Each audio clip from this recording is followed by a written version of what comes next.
नमस्कार जी, स्वागत सत्कार अभिनंदन राम राम जय श्री कृष्णा राधे राधे। कैसे हैं आप सभी? बढ़िया, स्वस्थ मस्त तंदुरुस्त, पढ़ाई अच्छी चल रही है।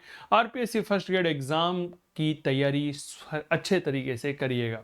इसी सिलसिले में हम एक शानदार टॉपिक आपके लिए लेकर आ रहे हैं। भारत के इतिहास में दिल्ली सल्तनत की स्थापना, मूल रूप से कुतुबुद्दीन ऐबक और जो गुलाम राजवंश है उसके इतिहास के संदर्भ में आज हम बात करेंगे। ठीक है, महत्वपूर्ण अध्याय है इतिहास पेपर 2 के संदर्भ में। डेमो क्लास है ऐप से, यानी कि क्लास ऐप से चल रही है। तो अगर आप भी जुड़ना चाहते हैं तो मेरे दोस्त इस क्लास के साथ जुड़िए। और अगर जैसे लाइव कोर्स लेना चाहते हैं तो गूगल प्ले स्टोर से चंदू सर की क्लास मोबाइल एप्लीकेशन को डाउनलोड करना मत भूलिएगा। जहां पर मेरे प्यारे साथियों इस दिवाली बहुत शानदार, क्योंकि इस दिवाली जलाए ज्ञान का द्वीप और रचिए अपना इतिहास चंदू सर की क्लास के साथ में। ठीक है, इतिहास के सभी कोर्सेज पर 8 दिवसीय विशेष ऑफर चल रहा है। यह ऑफर 17 अक्टूबर से 24 अक्टूबर तक रहेगा। इसमें लाइव रिकॉर्डेड सब तरह के बैचेज उपलब्ध है। 15 से ज़्यादा ऑनलाइन कोर्स यहाँ पर मिल रहे हैं। तो फिर देरी किस बात की, आज ही डाउनलोड करिए गूगल प्ले स्टोर से चंदू सर की क्लास मोबाइल एप्लीकेशन। और चलिए फटाफट से शुरू करते हैं हम सल्तनत काल की स्थापना को लेकर के कुछ महत्वपूर्ण बातें गुलाम राजवंश के संदर्भ में, दास राजवंश, मामलुक राजवंश के बारे में, आखिर क्यों गुलाम राजवंश को मामलुक राजवंश कहते हैं, और कुतुबुद्दीन ऐबक का इतिहास। तो चलिए शुरू करते हैं। चलिए नमस्कार जी, स्वागत सत्कार अभिनंदन राम राम जय श्री कृष्णा राधे राधे। कैसे हैं आप सभी? उम्मीद करता हूं आप सभी स्वस्थ मस्त तंदुरुस्त होंगे और मेरी आवाज़ आप सभी तक पहुंच पा रही होगी। चलिए स्वागत है आप सभी का। मेरे दोस्त, हम बात कर रहे थे मध्यकाल की। कल हमने बात करी थी हमारे भारत पर होने वाले मुस्लिम आक्रमणों के संदर्भ में, कौन कौन से आक्रमणकारी आए और इसका क्या हमारे यहाँ पर प्रभाव रहा। हमारे यहाँ पर प्रभाव यह रहा कि शुरुआती आक्रमण जो हुए, इनसे हमारा धन लूटा गया, हमारे धर्म को नष्ट किया गया। लेकिन जब तीसरा और अंतिम आक्रमण मोहम्मद गोरी के नेतृत्व में हुआ तो इसका परिणाम यह हुआ कि भारत में मुस्लिम सत्ता की स्थापना हो गई। इसी संदर्भ में आज हम हमारी क्लास को आगे बढ़ा रहे हैं और हम बात कर रहे हैं मेरे दोस्त कहीं ना कहीं सल्तनत काल की। तो एक टॉपिक यहाँ पर आप हेडिंग डालिएगा। आज का टॉपिक क्या है, याद रखिएगा। टॉपिक है आपके सल्तनत काल। सल्तनत काल जो है वह 1206 से लेकर 1526 ईस्वी तक रहा है। ठीक है, इसे हम सल्तनत काल कहते हैं। सल्तनत काल में कुल मिलाकर के 5 राजवंश हम यहाँ पर देखते हैं। सबसे पहले जो राजवंश की स्थापना होती है वह होता है गुलाम राजवंश।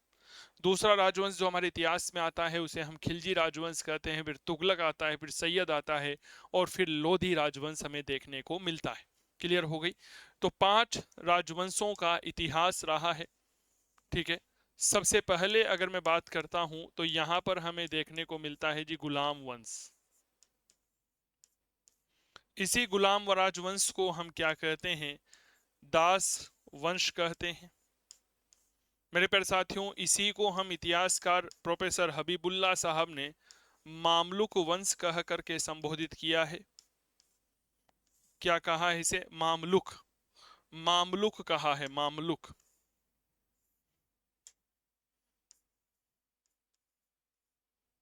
मामलुक राजवंश इसे कहा जाता है। और इसे ही क्या कहा जाता है? इलबरी वंश कहा जाता है। इलबरी वंश कहा जाता है। यह राजवंश 1206 ईस्वी में कुतुबुद्दीन ऐबक के साथ सत्ता पे बैठा और लगभग 1290 ईस्वी तक गद्दी पर रहा। 90 ईस्वी तक कुल इसने, अगर मोटा मोटी बात करते हैं तो 84 वर्ष शासन किया था। ठीक है, और इसके 3 भाग होते हैं। कितने भाग होते हैं? 3 भाग। सबसे पहले कुतबी वंश आता है जो 1206 से 1211, फिर शमसी वंश आता है 1211 से 1266, बलबनी वंश 1266 से 1290। तो लिखिएगा गुलाम राजवंश,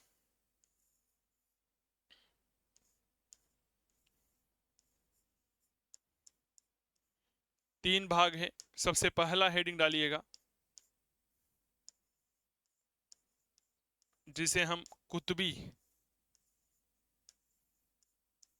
वंश कहते हैं, 1206 से 1211 ईस्वी। दूसरा अगर मैं यहाँ पर परिचर्चा करना चाहूं तो मेरे दोस्त यहाँ पर हमें देखने को मिलता है शमशी। इल्तुतमिश का यह वंश था।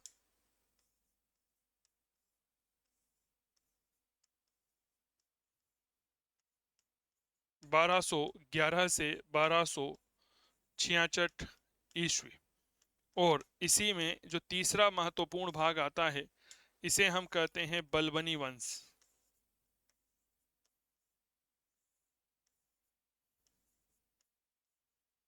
यह 1266 से 1290 ईस्वी तक रहेगा। लिख लो यहां तक।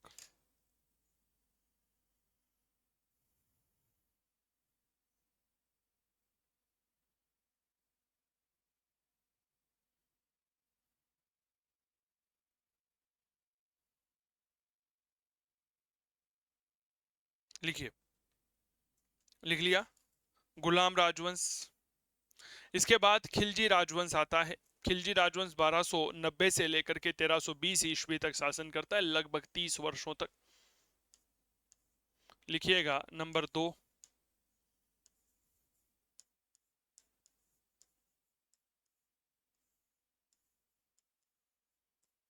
खिलजी वंश 1290 से 1320 ईस्वी तक कुल मिलाकर के शासन का जो कार्य रहा है वह लगभग 90 वर्ष तक संपादित हुआ है। इसके बाद अगला महत्वपूर्ण राजवंश आता है तुगलक वंश। यह आपके 1320 में गद्दी पर बैठा और लगभग 1414 ईस्वी तक गद्दी पर रहा। कुल मिलाकर के अगर मैं शासन के वर्षों की परिचर्चा करता हूं तो लगभग लगभग 94 वर्षों तक शासन करता है, मोटा मोटी 94 वर्ष।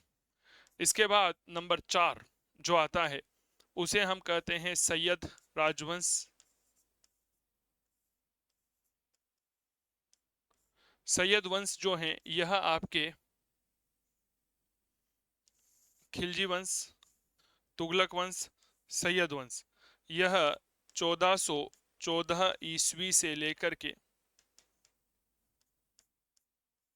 1451 ईस्वी तक शासन करता है। 1414 ईस्वी से 1451 ईस्वी, मोटा मोटी अगर बात करते हैं तो लगभग 36 वर्षों तक शासन का कार्य किया था। 36 वर्ष। और जो पांचवा और अंतिम आता है उसे हम कहते हैं लोधी वंश।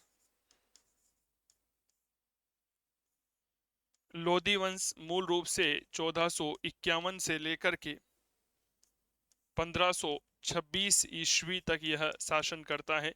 इसके बाद पानीपत का पहला युद्ध होता है जिसमें लोधी वंश का अंतिम शासक, जिसे हम इब्राहिम लोधी कहते हैं, वह मर जाता है। यानी कि कुल मिलाकर के इसने 76 वर्षों तक शासन किया था। 76 वर्ष। अब देखो, इनमें अगर हम बात करते हैं ना तो सबसे पहले जो महत्वपूर्ण, इनको ऐसा कुछ कर लो ताकि आपको ये अलग अलग नजर आ जाएंगे, नहीं तो ये एक में ही मिक्स हो जाएंगे।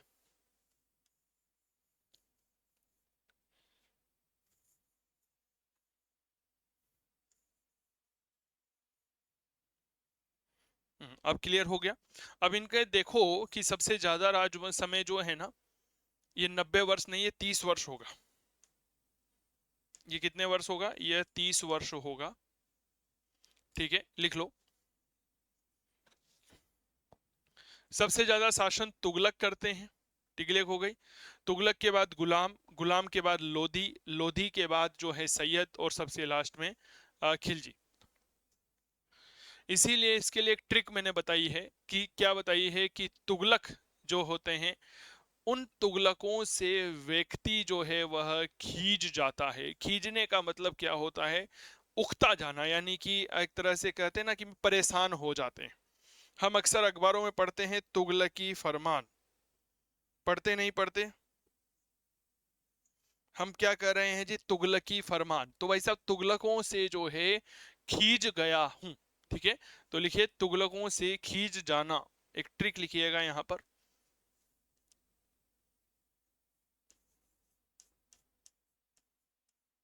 लिखिए राजवंशों के शासन का सही क्रम। राजवंशों के शासन काल का सही क्रम। मैंने आपको पहले ही कहा कि इसके लिए एक ट्रिक मैंने आप लोगों के लिए तैयार की है। ट्रिक क्या है? तुगलकी फरमान से, तुगलकी फरमान से खींच गया, तुगलकी फरमान से खींच गया। सबसे पहले यहां पर आता है जी तुगलक, ग से दूसरा बनता है गुलाम, ठीक है।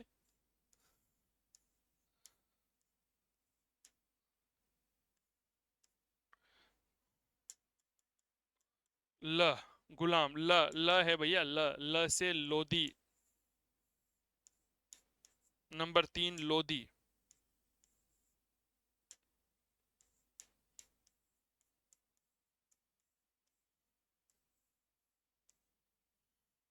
नंबर 4 सैयद,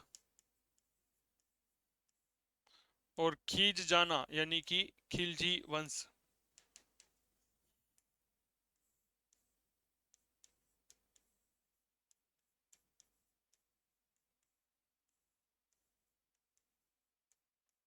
खिलजी वंश। तुगलक, गुलाम, लोदी, सैयद और खिलजी वंश, ठीक है। तुगलक 94 साल, गुलाम जो है 84, लोदी 76, सैयद 36 और खिलजी 30 साल।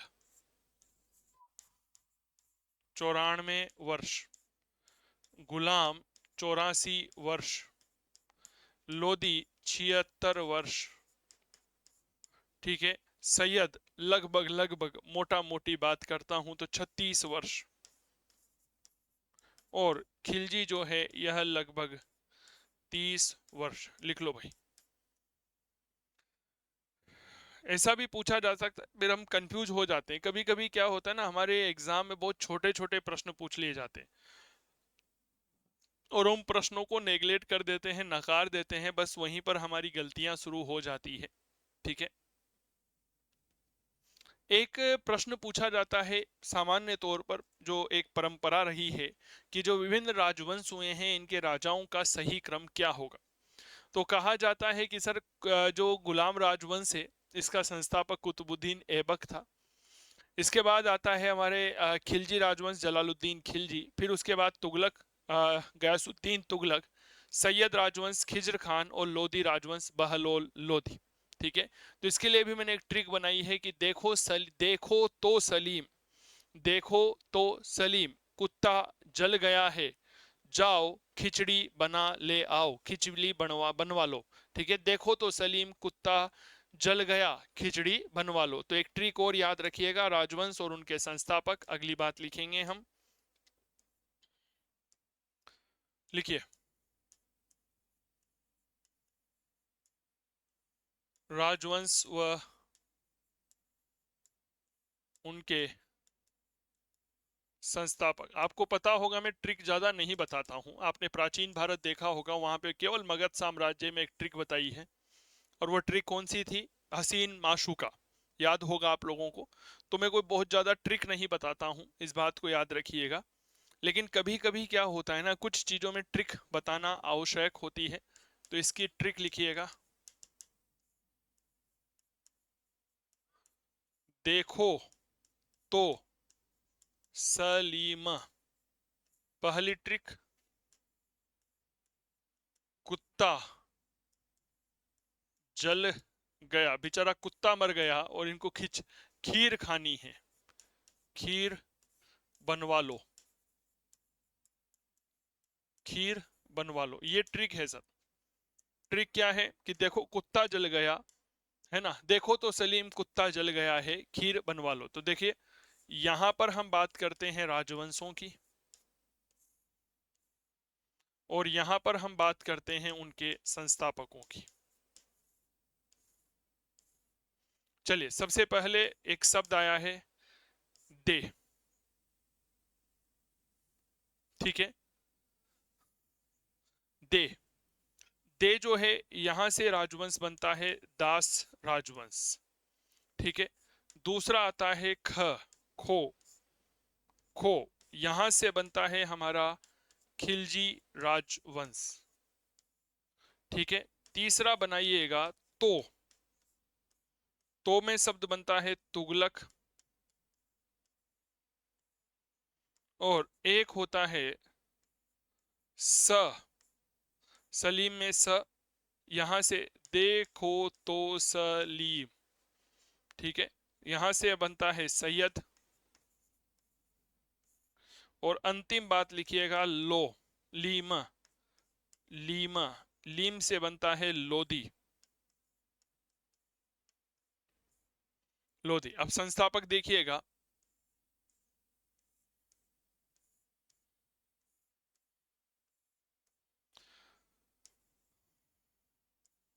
कुत्ता, इससे बना है कुतुबुद्दीन ऐबक।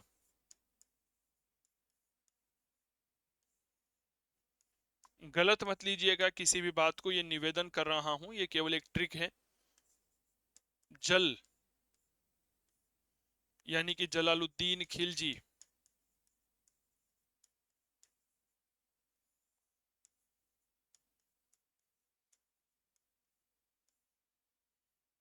इसके बाद गया, इसे हम कहते हैं गयासुद्दीन तुगलक।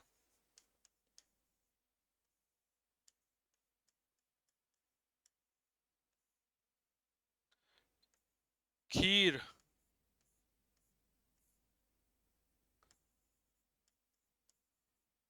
Dates called Khizr Khan. और बनवा लाओ, बनवाले,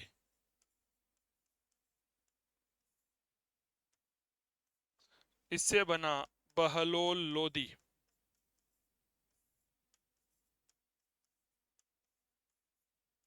बहलोल लोदी, लिख लो भाई यहां तक।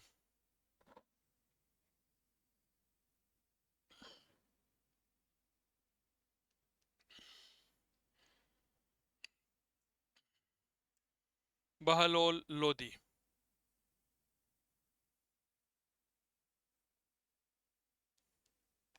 अब देखो, यहां तक तो हमारी कुछ बेसिक बातें क्लियर हो गई कि साहब हमें सल्तनत काल में ये चीजें पढ़नी है। ठीक है, ठीक है। सल्तनत काल विशेष तौर पर राजस्थान लोक सेवा आयोग के अभी के पाठ्यक्रम में प्रत्यक्ष रूप से सिलेबस में नहीं है, लेकिन अप्रत्यक्ष रूप में यह आपके सवाल बनाता है। पिछली बार जो पेपर हुआ था आपको पता होगा, उसमें अलाउद्दीन खिलजी की विजयों के बारे में सवाल पूछे गए थे, तो इसमें कोई दो राय नहीं है। अब थोड़ा सा इतिहास में वापस चलते हैं। मोहम्मद गोरी जब मरने वाला था तो उसने अपने साम्राज्य का विभाजन 3 भागों में कर दिया था। यलदोज को गजनी का क्षेत्र दिया था, कुबाचा को सिंध का क्षेत्र दिया और ऐबक को लाहौर का क्षेत्र दिया था। याद होगी आपको। तो उसी कुतुबुद्दीन ऐबक के द्वारा 24 जून सन 1206 ईस्वी को भारत में गुलाम वंश की स्थापना की गई थी। किसकी स्थापना की गई है? तो मेरे दोस्त याद रखिएगा, यह स्थापना की गई है गुलाम वंश की। ठीक है, चलिए तो हेडिंग डालिएगा, लिख लो पहले यहां तक।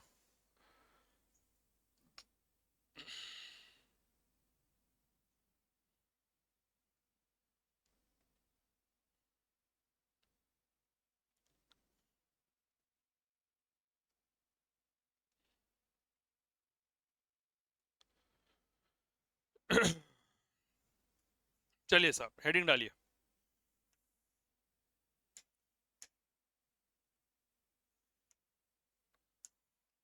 टॉपिक डालिएगा।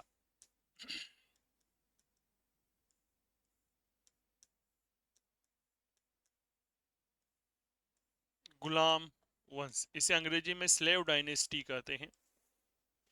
यह आपके 1206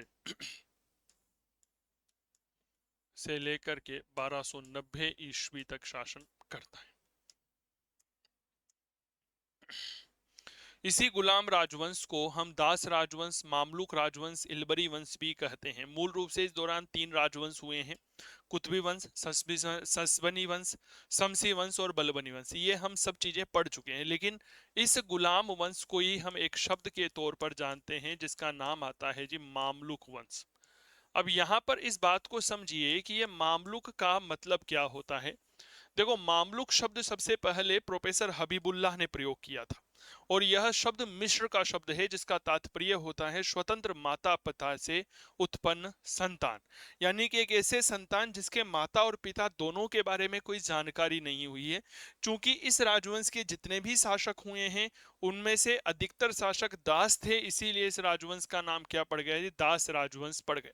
क्लियर हो गए? गुलाम राजवंश पड़ गया। 11 शासक हुए हैं, 11 में से 3 शासक दास थे जिन्हें पद ग्रहण करने से पूर्व दासता से मुक्त कर दिया गया था, इसीलिए इसे क्या कहते हैं हम? याद रखना, दास राजवंश कहते हैं, गुलाम राजवंश कहते हैं। ठीक है, तो गुलामी के बंधन से मुक्त है। तो एक लाइन लिखिएगा, प्रोफेसर हबीबुल्लाह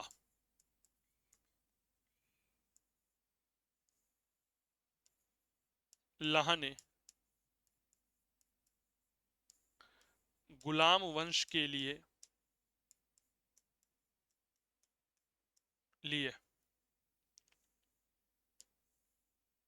गुलाम वंश के लिए इस शब्द का प्रयोग किया है। यह मूलतः मिस्र का शब्द है,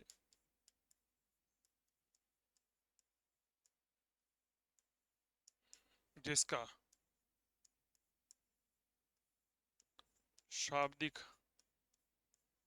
अर्थ होता है जिसका शाब्दिक अर्थ होता है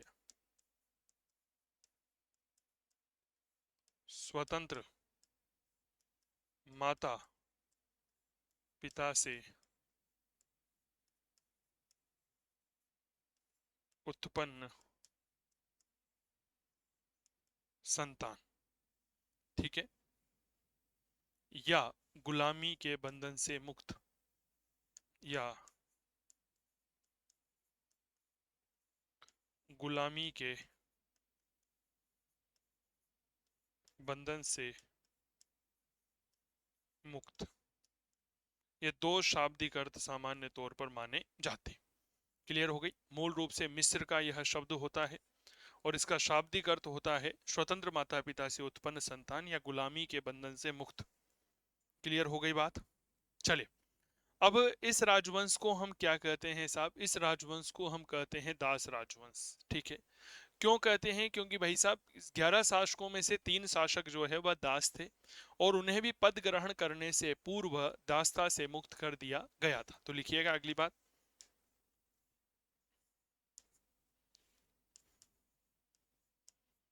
इस राजवंश को दास वंश भी कहते हैं,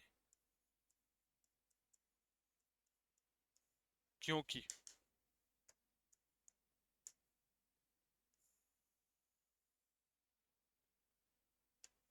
क्योंकि इस वंश के कुल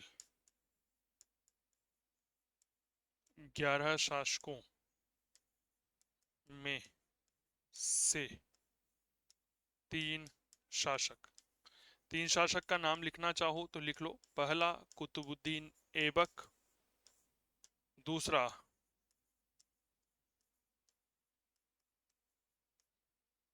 इल्तुतमिश, तीसरा बलबन। 3 शासक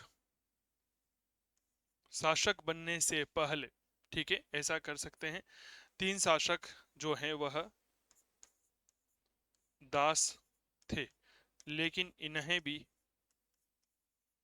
लेकिन इन्हें भी पद ग्रहण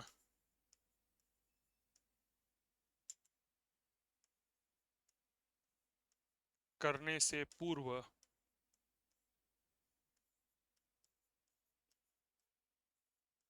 दास्तां से मुक्त कर दिया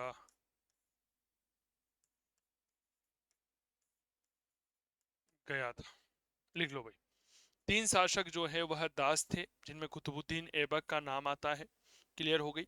इसके अलावा अगर हम बात करते हैं तो इल्तुतमिश का नाम आता है और बलबन का नाम आता है।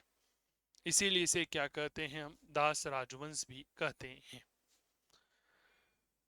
अब इसके कुल मिलाकर के तीन भाग हैं, समझिएगा। नमस्कार साथियों, मेरा नाम चंदू जैन है और इस दिवाली मैं आपके लिए लेकर आया हूं एक शानदार ऑफर। इस दिवाली जलाइए ज्ञान के दीप और रचिए अपना इतिहास चंदू सर की क्लास के मंच के साथ में। बिल्कुल, गूगल प्ले स्टोर से आप चंदू सर की क्लास मोबाइल एप्लीकेशन को डाउनलोड कर सकते हैं और इतिहास के सभी कोर्सेज पर 51% तक का डिस्काउंट प्राप्त कर सकते हैं। सर, यह ऑफर 8 दिन के लिए रहेगा, यानी कि यह ऑफर आपके 17 अक्टूबर से शुरू होगा, जो कि 24 अक्टूबर तक चलने वाला है। इसके तहत अगर आप फाउंडेशन कोर्स लेते हैं जो इतिहास की सभी परीक्षाओं के लिए उपयोगी है, चाहे वो असिस्टेंट प्रोफेसर हो, यूजीसी नेट हो, फर्स्ट ग्रेड हो, पीजीटी हो, तो उनके लिए केवल 8,599 का। फर्स्ट ग्रेड का लाइव इतिहास विषय का बैच केवल 5,499, रिकॉर्डेड बैच 4,499 और न्यू टॉपिक स्पेशल बैच 1,999 रुपए का होने वाला है। नवीन पाठ्यक्रम के अनुसार स्कूल व्याख्याता का बैच जयपुर से लाइव चल रहा है। कंप्लीट लाइव बैच होने वाला है, रिकॉर्डेड नहीं होगा। लाइव का मतलब यह है भैया, कोई पुराना वीडियो 3 साल पुराना नहीं होगा। क्या ये बात क्लियर हो गई? नए पाठ्यक्रम के अनुसार है, अपडेटेड है, नई बदलती हुई परीक्षा पद्धति के आधार पर है। इतिहास, कला, संस्कृति फर्स्ट और सेकंड पेपर दोनों यहां पर आपको करवाए जाएंगे। कुल 310 अंकों के लिए यह कोर्स आपके लिए रहेगा। इसके अलावा जो नए टॉपिक जुड़े हैं, आरपीएससी ने जब 19 तारीख को नया पाठ्यक्रम जारी किया, 19 सितंबर को, तो लगभग 30% सिलेबस इंक्रीज किया गया। तो उसका हमने एक नया टॉपिक स्पेशल बैच आपके लिए लॉन्च कर दिया है। लाइव फ्रॉम जयपुर स्टूडियो से चल रहा है प्रथम श्रेणी शिक्षक भर्ती परीक्षा के लिए इतिहास व्याख्याता का सेकंड पेपर। 19 सितंबर 2025 को नए पाठ्यक्रम में शामिल नए टॉपिक का यह स्पेशल बैच है।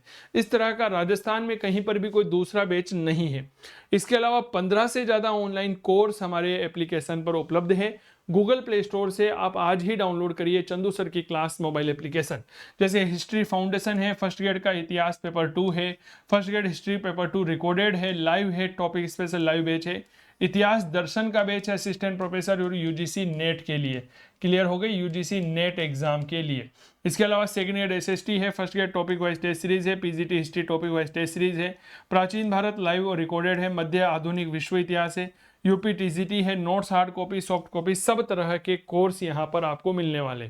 फिर भी अगर किसी भी प्रकार की असुविधा होती है तो आप हमें 8802060952 मोबाइल नंबर पर संपर्क कर सकते हैं। तो यह शानदार ऑफर आपके लिए लेकर आया हूं चंदू सर की क्लास मोबाइल एप्लीकेशन पर। याद रखिएगा, 8 दिन का यह ऑफर है, 17 अक्टूबर से लेकर 24 अक्टूबर तक रहने वाला है। तो कैसी लगी यह जानकारी आप हमें जरूर बताइएगा।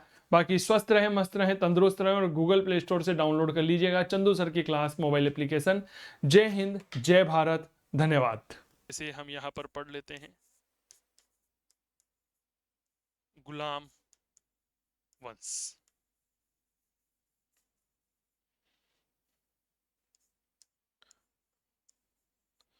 इसके 3 भाग माने गए हैं।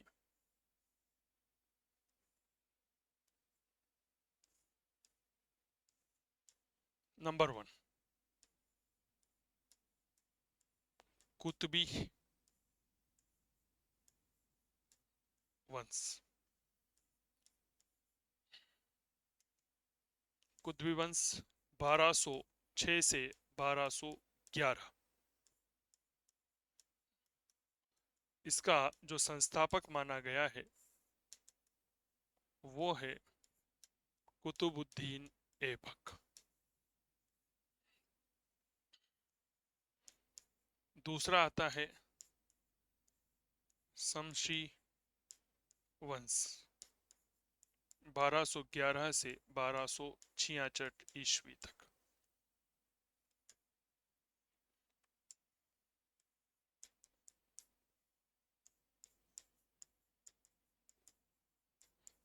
इसका जो संस्थापक माना गया है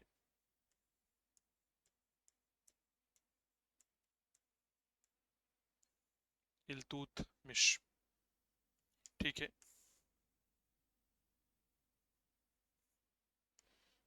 इसके बाद एक आता है जी नंबर 3,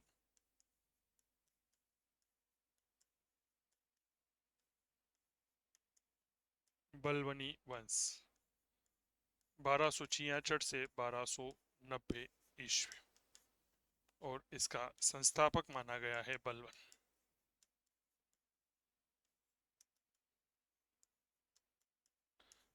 देखो एक बात बता देता हूं मैं, आप लोग जो ये पढ़ रहे हो ना, ये नोट्स जो आपके बन रहे हैं, भाई साहब खरा सोना है ये, इस बात को याद रखना। एक नहीं, कई सारी किताबों का मिश्रण है यह। बिल्कुल सही सुना है आपने, 1206 से 1290 ईस्वी।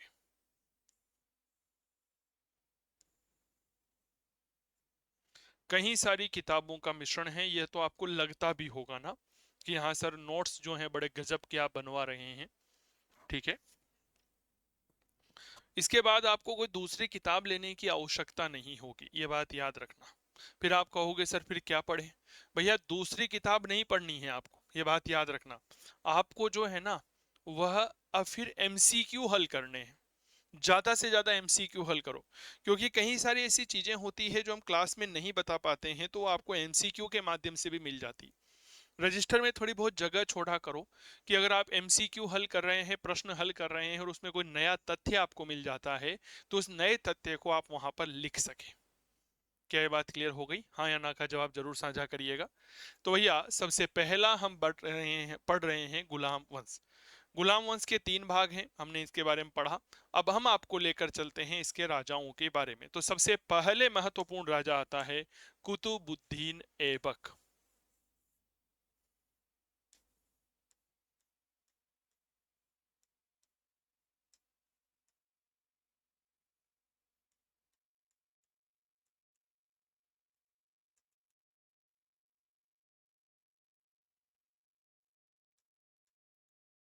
यह 1206 से 1210 ईस्वी तक शासन करता है। लिख लो।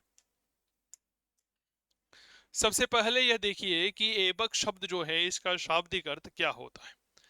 ऐबक में 2 शब्दों से मिलकर बना है, ए प्लस बक। ए का मतलब चंद्रमा, बक का मतलब स्वामी, अर्थात चंद्रमा का स्वामी।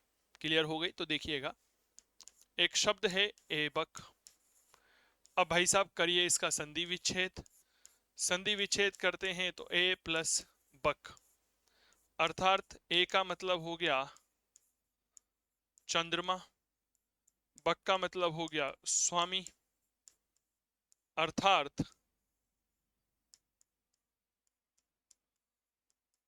ऐबक बराबर, ऐबक शब्द का ऐसे लिखो, ऐबक शब्द का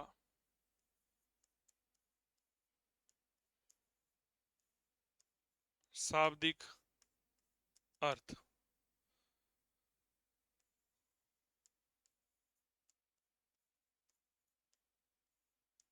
चंद्रमा का स्वामी। यह प्रश्न आपके डायरेक्ट पूछा जाता है, ये आपको पता ही होगा, है ना। ऐबक मतलब चंद्रमा का स्वामी, लिख लो। अब भाई साहब इसके बारे में थोड़ी सी जानकारी पढ़िए। कहा जाता है ये दिल्ली सल्तनत का संस्थापक था और 25 जून को इसने दिल्ली सल्तनत की स्थापना करी थी। क्या कहा जाता है, भारत में तुर्की या मुस्लिम राज्य का संस्थापक माना जाता है। ठीक है, कौन माना जाता है जी? कुतुबुद्दीन ऐबक माना जाता है। ऐबक के बारे में, ऐबक का एक चित्र देखो सबसे पहले तो आप यहाँ पर। मैं थोड़ा सा दिमाग से कई बार निकल जाता है कि भाई विद्यार्थियों को जो है वो फोटो भी दिखाने होते हैं। ये देखिए सर, ये है कुतुबुद्दीन ऐबक। आपको ये नाम नजर आ रहा होगा, ठीक है। और अभी हमने थोड़ी देर पहले स्लेव डायनेस्टी के बारे में बात करी थी, तो मूल रूप से आप एक नक्शा देखिए और उस नक्शे में आपको स्लेव डायनेस्टी नजर आएगी, ठीक है। यह आपको स्लेव डायनेस्टी का एक मानचित्र नजर आ रहा होगा 1206 से 1290। तो ये पूरा जो साम्राज्य विस्तार आपको पिंक कलर में नजर आ रहा है, यह सारा का सारा राज्य जो है, यह किसी राजवंश का नहीं है, अपितु यह गुलाम राजवंश के राजाओं का है। इल्तुतमिश और बलबन जो है, इन्होंने इस गुलाम राजवंश की स्थापना में महत्वपूर्ण भूमिका का निर्वहन किया था। ये जो मानचित्र आप देख रहे हैं, यह मानचित्र किसका है? तो भैया याद रखना, यह मानचित्र किसी और का नहीं है, यह गुलाम वंश का साम्राज्य है। गुलाम वंश का साम्राज्य विस्तार है, साम्राज्य विस्तार है। गुलाम वंश का क्या है? तो याद रखना जी, यह साम्राज्य विस्तार हमें देखने को मिलता है, ठीक है। आप यहाँ पर देखेंगे तो ये इंडस वैली है, सिविलाइजेशन, सिंधु नदी है, ये लाहौर का क्षेत्र है, कैथल है, जाट है पंजाब के, दिल्ली मथुरा का भूभाग है, उज्जैन है, सारनाथ है, बोध गया है, ठीक है, ताम्रलिप्ति है, ठीक है, ललितपुर है यह, यहाँ पर कपिल वस्तु का क्षेत्र आता है। तो ये सारे क्षेत्र जो हैं मेरे प्यारे साथियों, कहीं ना कहीं हमारे इस गुलाम राजवंश में सम्मिलित होते हैं। मैं इसको थोड़ा सा बड़ा कर देता हूं ताकि जब आप इसका प्रिंट आउट लेंगे तो आपको यह चीज बहुत अच्छे से क्लियर हो जाएगी, ठीक है ना। ये लो साहब, ये सारा गुलाम राजवंश होता है, लिख लिया यहां पर। चलिए, ये समझना बेहद आवश्यक है। अब कुतुबुद्दीन ऐबक के बारे में देखिएगा का क्या कहा जाता है। ऐबक जो है, सबसे पहले इसके बारे में जानिए। तो ऐबक को निशापुर, पारस में एक जगह है, वहां के काजी फखरुद्दीन अब्दुल अजीज कुकी ने खरीदा था। बाद में यह काजी, जिसका नाम फखरुद्दीन अब्दुल अजीज कुकी था, यह इसे मोहम्मद गोरी को बेच देता है। गोरी कुतुबुद्दीन ऐबक के बारे में जानता था। अब ये मान के चले कि कहते हैं कि पूत के लक्षण पालने में ही नजर आ जाते हैं, भाई सब कुछ ऐसा ही था। गोरी ने इसे अमीर आखुर का पद दिया, अर्थात अश्वशाला का प्रधान बनाया। मेरे प्यारे साथियों, इस बात को याद रखना कि 1206 ईस्वी में कुतुबुद्दीन ऐबक का जो मालिक था, यानी कि मोहम्मद गोरी था, उसकी मृत्यु हो गई। परिणाम स्वरूप यह राजा बन गया। 1208 में गोरी का एक भतीजा हुआ करता था, नाम था गियासुद्दीन मोहम्मद। उसने ऐबक को दास्ता से मुक्त किया और सुल्तान की उपाधि दी। अर्थात आप इस बात के पढ़िएगा कि जब ऐबक गद्दी पर बैठा तो ऐबक शासक बना, तो वह स्वतंत्र नहीं था। उसने सुल्तान की उपाधि भी धारण नहीं की, उसने अपने नाम का खुतबा नहीं पढ़वाया, ना ही अपने नाम के सिक्के चले आए। इसलिए फिरोज तुगलक के खुतबे में दिल्ली के पूर्व सुल्तानों की सूची में ऐबक का नाम हमें नहीं मिलता है, इसलिए नहीं मिलता है। क्लियर हो गई? तो आओ भाई, कुछ और बातें आप लोगों के सामने कर लेते हैं, विस्तार के साथ इन बातों को समझने की कोशिश जरूर करेंगे। देखिए साहब, लिखिएगा कुछ बातें, पेन चेंज कर लेते हैं, लिखिएगा। ऐबक को निशापुर,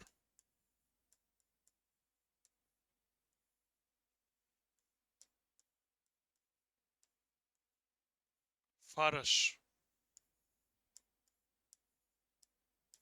के काजी, काजी का नाम थोड़ा सा बड़ा रहेगा, इसलिए आपको परेशान और हतीयस और दुखी होने की कोई आवश्यकता नहीं है, वो याद हो जाएगा, ठीक है। क्योंकि जब लक्ष्य सामने हो तो कोई भी चीज बड़ी छोटी नहीं लगती है। तो फारस का एक काजी हुआ करता था, फखरुद्दीन अब्दुल अजीज कुकी, कुफी, ठीक है, लिखिएगा। निसापुर के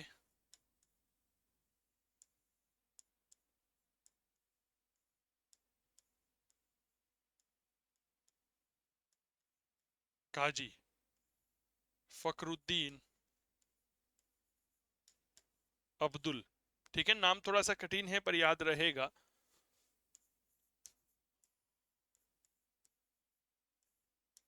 अजीज, कूफी, ने खरीदा, जिन्होंने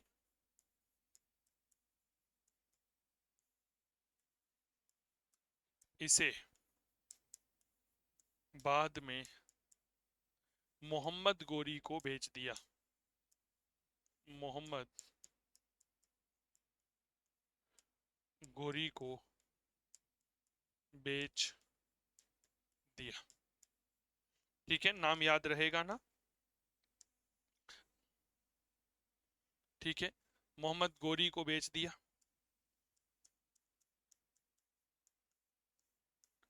गोरी ने ऐबक को अमीर ए आखुर, यह होता है अश्वशाला का प्रधान, अश्वशाला का प्रधान, अमीर ए आखुर का पद दिया। डायरेक्ट प्रश्न पूछा जा सकता है कि बताओ गोरी ने प्रारंभ में ऐबक को कौन सा पद दिया था। ठीक है,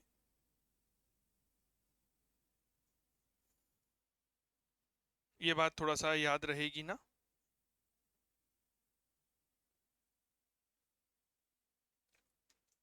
आगे बढ़े।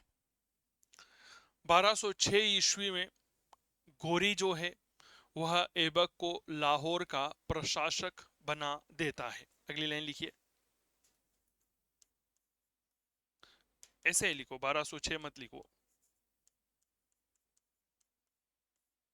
गोरी ने बाद में ऐबक को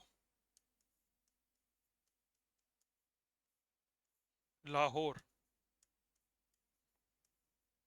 का प्रशासक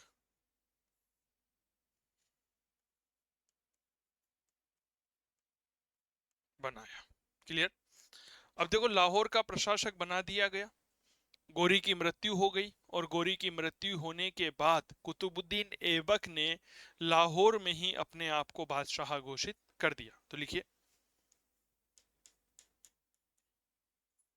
खोकर विद्रोहियों ने मार दिया था ना 1206 ईस्वी में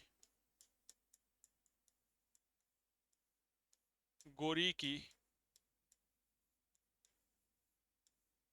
मृत्यु के बाद।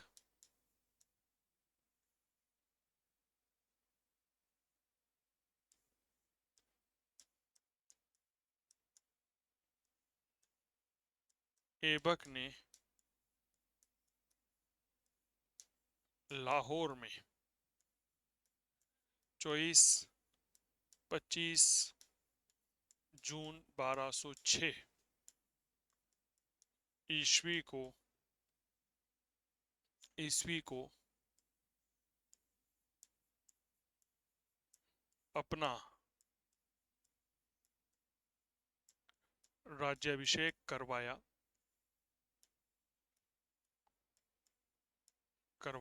वह भारत ने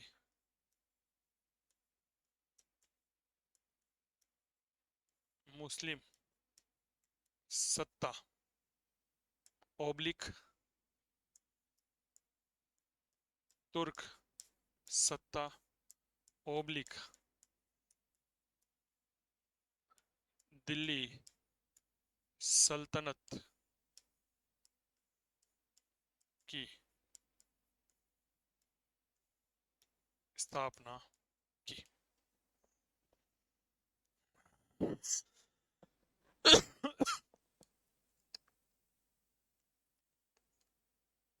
ठीक है, की। इसीलिए ऐबक को क्या कहा जाता है? भारत में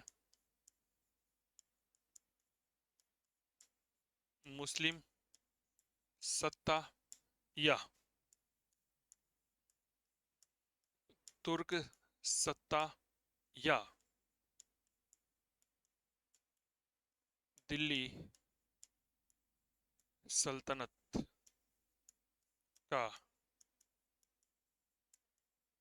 संस्थापक। कि भाई ये कौन था? यह भारत मुस्लिम सत्ता, तुर्क सत्ता या दिल्ली सल्तनत का संस्थापक था। क्लियर हो गई ना चीजें? अब यहाँ पर कई सारी ऐसी बातें हैं जो आपको बहुत अच्छी लग रही होगी कि यहाँ सर चीजें क्लियर हो रहा होगा। 1208 ईस्वी में गोरी के भतीजे गियासुद्दीन मोहम्मद ने ऐबक को दास्ता से मुक्त किया और सुल्तान की उपाधि धारण करी। अगली बात लिखिएगा, इंपॉर्टेंट है यह।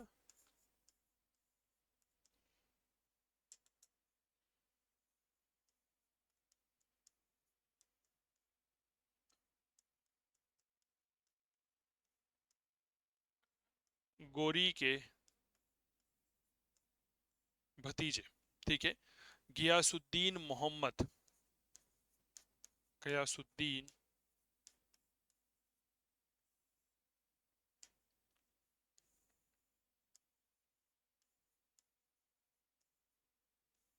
मोहम्मद ने ऐबक को दास्ता से मुक्त किया।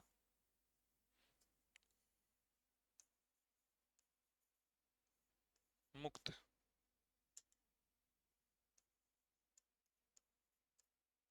किया, वह सुल्तान की उपाधि प्रदान की।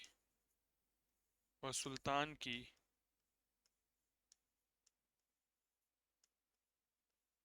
उपाधि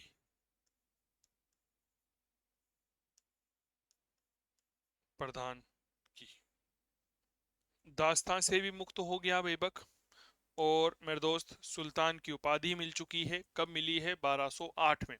इसका मतलब क्या हो गया कि अतः ऐबक जब राजा बना तो वह स्वतंत्र नहीं था, उसने सुल्तान की उपाधि भी धारण नहीं की थी, अपने नाम का खुतवा नहीं पढ़ाया, अपने नाम के सिक्के भी जारी नहीं किए थे। तो लिखिएगा, अतः ऐबक जब शासक बना तो वह दास्ता से मुक्त नहीं था। तो वह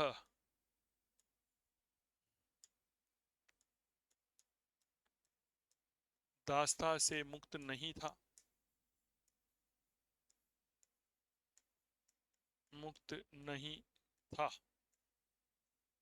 उसने सुल्तान की उपाधि धारण नहीं की। उसने सुल्तान की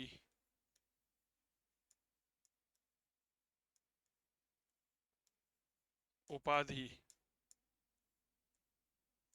धारण नहीं की, अपने नाम का खुतबा नहीं पढ़ाया, अपने नाम का खुतबा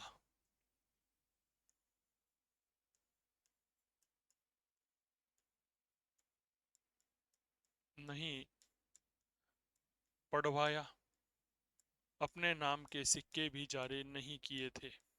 अपने नाम के सिक्के भी जारी नहीं किए थे। दास्ता से मुक्त भी नहीं था, सुल्तान की उपाधि भी धारण नहीं की थी, अपने नाम का जो खुतबा होता है वह भी उसने नहीं पढ़वाया था।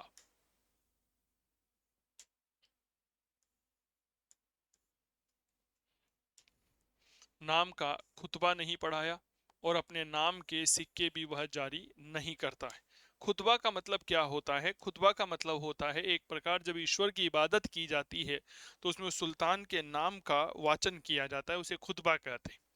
इस प्रकार जब हम देखते हैं, इसीलिए फिरोज तुगलक के खुतबे में दिल्ली के पूर्व सुल्तानों की सूची मिलती है और उसमें ऐबक का नाम नहीं मिलता, जारी नहीं की। इसीलिए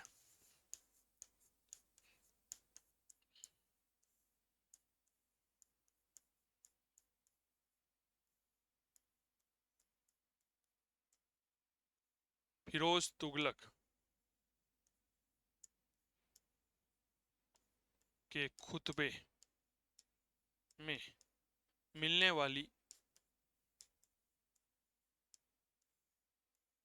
वाली दिल्ली के पूर्व सुल्तानों की सूची में दिल्ली के पूर्व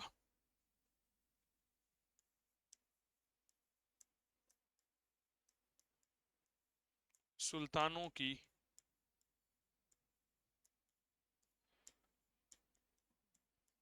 सूची में ऐबक का नाम नहीं मिलता। ठीक है, फिरोज तुगलक ने जो खुतबा पढ़ाया उसमें हमें कहीं पर भी ऐबक का नाम देखने को नहीं मिलता है। क्लियर हो गई क्या बात? चलिए, अभी हमने इसके बारे में देखा कि दिल्ली सल्तनत का संस्थापक है, मुस्लिम सत्ता का इस संस्थापक है, कई सारी चीजें हमने देखी। एक थोड़ा सा इसमें करेक्शन कर सकते हैं हम कि 3 शासक जो थे लेकिन इन्हें भी दास्ता से मुक्त कर दिया। यहां लिख लो अपवाद ऐबक। अपवाद ऐबक। अपवाद ऐबक क्यों लिखवाया? क्योंकि कुतुबुद्दीन ऐबक 1206 में गद्दी पर बैठता है, लेकिन इसे दास्ता से मुक्त किया गया था मेरे प्यारे साथियों कहीं ना कहीं 1208 में। क्लियर हो गई क्या? सर, ऐबक को ही क्या कहा जाता है? भारत में स्वतंत्र मुस्लिम साम्राज्य का संस्थापक कहा जाता है। इसकी कुछ उपाधियां बड़ी महत्वपूर्ण रही है। उन उपाधियों की चर्चा हम करेंगे कल की क्लास में। तो आज की क्लास को हम यहीं रोकते हैं मेरे प्यारे साथियों। एक बार हम फटाफट से देख लेते हैं कि हमने क्या क्या पढ़ा। देखिए, हमने आज की जो परिचर्चा है वह सल्तनत काल के 5 राजवंशों से की। गुलाम, खिलजी, तुगलक, सैयद, लोधी। कब कब शासन किया वो सारी जानकारी हमने बताई। कौन कौन से संस्थापक थे ये मैंने बताया। गुलाम वंश के बारे में पढ़ा कि प्रोफेसर हबीबुल्लाह ने गुलाम वंश के लिए मामलुक शब्द का प्रयोग किया है। ठीक है, यह मूलतः मिश्र का शब्द है जिसका शाब्दिक अर्थ होता है स्वतंत्र माता पिता से उत्पन्न संतान। यहाँ पर स्वतंत्र माता पिता का अर्थ क्या है? स्वतंत्र माता पिता का अर्थ है कि जिसके माता और पिता के बारे में हमें कोई जानकारी नहीं मिलती है। क्लियर हो गई? गुलामी के बंधन से मुक्त है। इस राजवंश को दास राजवंश भी कहते हैं क्योंकि इस वंश के कुल 11 शासकों में से 3 शासक जो हैं वह दास थे। इन्हें भी पद से ग्रहण करने से पूर्व जो है वह दास्ता से मुक्त कर दिया गया। अपवाद ऐबक था। गुलाम वंश 3 भाग हैं। मानचित्र गुलाम साम्राज्य का। कुतुबुद्दीन ऐबक यानी कि चंद्रमा का शाब्दिक अर्थ। निशापुर का काजी फखरुद्दीन अब्दुल अजीज कुकी था, उसने इसे खरीदा था। ठीक है ना? चलिए जी।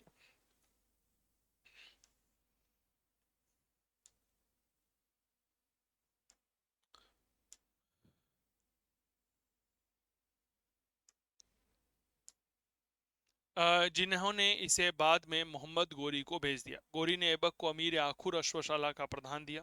गोरी ने बाद में ऐबक को लाहौर का प्रशासक बनाया। 1206 में गोरी की मृत्यु के बाद ऐबक ने लाहौर में 24-25 जून 1206 को अपना राज्याभिषेक करवाया। भारत में मुस्लिम सत्ता, तुर्क सत्ता या दिल्ली सल्तनत की स्थापना करी। ठीक है, भारत में मुस्लिम सत्ता, तुर्क सत्ता, दिल्ली सल्तनत का संस्थापक है। गोरी के भतीजे गयासुद्दीन ने दास्ता से मुक्त किया, सुल्तान की उपाधि दी। 1208 की घटना है। ऐबक जब शासक बना तो दास्ता से मुक्त नहीं था, सुल्तान की उपाधि धारण नहीं की थी, खुतबा नहीं पढ़वाया था, अपने नाम के सिक्के भी जारी नहीं किए थे।